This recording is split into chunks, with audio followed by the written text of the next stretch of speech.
what I'm seeing in the market today and what I'm hearing from all these various sources, one of the things that I used to preach, and I think it's more important today than ever, is dropping breadcrumbs. So if you got applicants in your pipeline, I don't care what stage they're in, you constantly need to be reselling them your offer. One of the things that I see valuable based on everything I'm hearing out there is when you're setting up your communication cadence for your recruiters, that depending on what stage the driver is, somewhere in between those stages, you should constantly be reframing and reselling the offer, because drivers are talking to so many people. So if you can constantly redrop that offer, the chances of that driver actually understanding that offer in its completeness and holistically as they arrive at your orientation, they're actually going to understand the offer, because a lot of times they take the best parts of each offer because they're talking to so many people and they come in with some hosh posh idea, and it's not their fault. They're consuming information at a rapid pace. That's the downside of speed.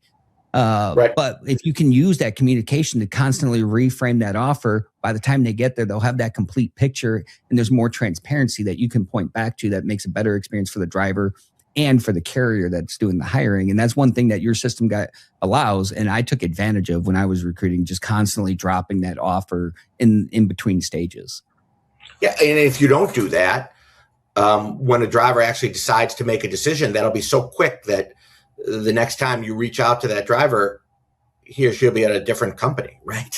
So, well, either at a different company or they'll be in your orientation, and they're going to take the best parts of each offer they heard, because they create this hosh posh, and you can't blame them, because we have really focused on speed, and with speed comes nuances like, hey, people might get lost in transition. So let's complete that that communication loop, and let's constantly drive what our offer is, what the wins are, and where the conversation points are. So when they hit our orientation, they have that complete picture. So I wanted to give that free advice to everyone out there trying to figure out how to be competitive in the market.